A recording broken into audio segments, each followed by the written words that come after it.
सस्मिता महांती ओडिया रसोई चैनल रे आपण मानकु बहुत बहुत स्वागत। आज मु कदलीर गुलगुला तैयारी करी आपण मानकु देखैबी।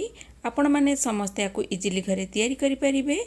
आ एटा हेल्थ पई भी भलो, पिला माने एटा खाइबा को बहुत पसंद करिवे।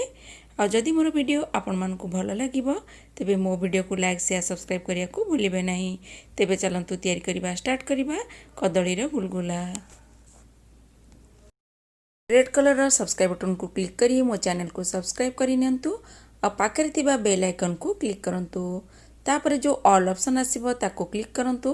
एमती करिया फल रे मु जेतोळे वीडियो अपलोड करिबी आपण पाखरे नोटिफिकेशन पहुंची जिवो। कदली रो गुलगुला तैयारी करिया पई मु एठी गोटे मिक्सचर जार नै गली। वर्तमान सेथिरे दुईटा कदली नैची। दुईटा कदली को मु एमती छोट छोट करिकी काटिकी मिक्सचर जार रे पकै देबी।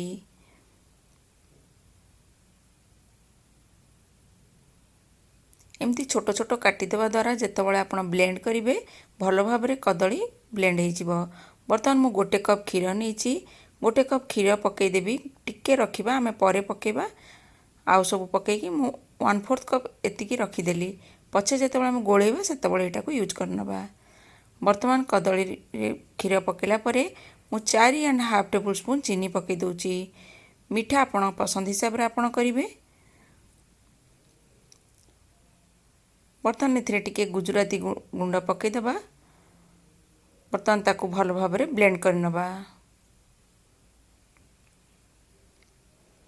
ब्लेंड कला बेले देखिए जमती कदली गोटा गोटा न रुहे, भल भाव में मिसीजिव क्षीर सांगे सेति पर्यंत पूरा बढ़िया भाव में ब्लेंड करें।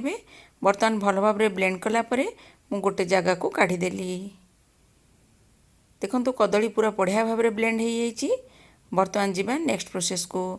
बर्तमान मु एथिरे पकईदेली 3/4 कप मैदा, हाफ कप अटा, हाफ कप अटा पकेली। टिके पानमहुरी पकईदेबा 1 टीस्पून, लुण half teaspoon, baking soda 1/4 teaspoon,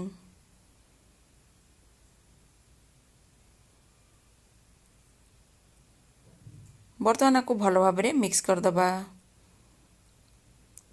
mix कला परे जदि दरकार पड़िबो से क्षीर जो रखी ताको आम यूज करवा। से मु एका सांगे क्षीर पकईलिनी। बर्तमान देखंतु टिके बहलिया लगुची। आउ टिके मु क्षीर एथिरे पकईदेली, ताको भल भाव में गोलेदेली। बर्तमान सब क्षीर को मु यूज करनेली। भल भाव में ताको मिक्स करदबा। एटा बहुत जल्दी आपण तैयारी करेंगे। हार्डली 10 मिनिट भितर एटा आपण मान रेडी करि परिबे। बर्तमान चलंतु तेल गरम करिबा। तेल भल भाव में गरम होला परे बर्तमान आमे गुलगुला तैयारी करिबा। देखंतु जो बटरटा मु तैयारी कली एतिकी थिक रहिबो सेटा, आठु बेसी आ पानी करिवेनी। बर्तमान टिके मु तेल रे पकेकी देखुची, जदि ऊपर भासीबो जानिबे जे तेलटा भल भाव में गरम हो जाइछि। देखंतु ऊपर एटा भासुची। बर्तमान तेल भल भाव में गरम हो जाइछि। बर्तमान एटा को मु काढ़ी देबी आ गुलगुला को फ्राई करनबा।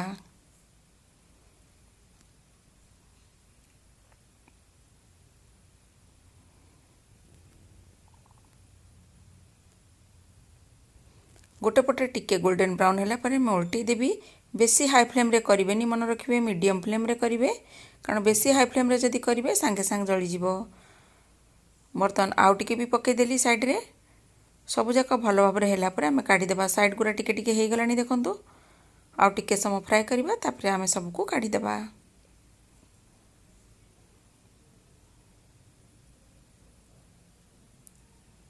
बर्तमान एटा हे गलानी, आकु काढ़ी दउची।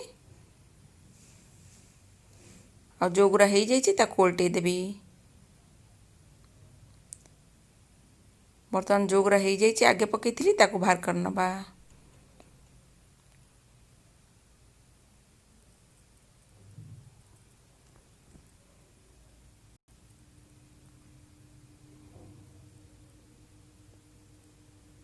बर्तमान गोटे प्लेट रे मु आको काढ़ी देबी। बर्तमान एगुरा को भी एमती फ्राई करनबा।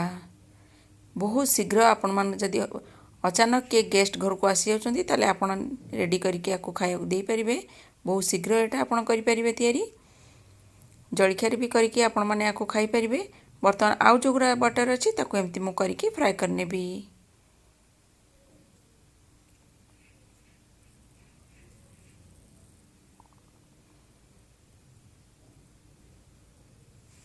बर्तमान एटा भी हेगलानी। बर्तमान आपको मु काढ़ी देबी। देखंतु गुलगुला रेडी हेगला। आपण माने घरे आकु थरे तयारी करंतु। और जदि मोर वीडियो आपण मानकु भल लागिबो तबे मो वीडियो को लाइक शेयर सब्सक्राइब करिया को भूलिबे नहीं।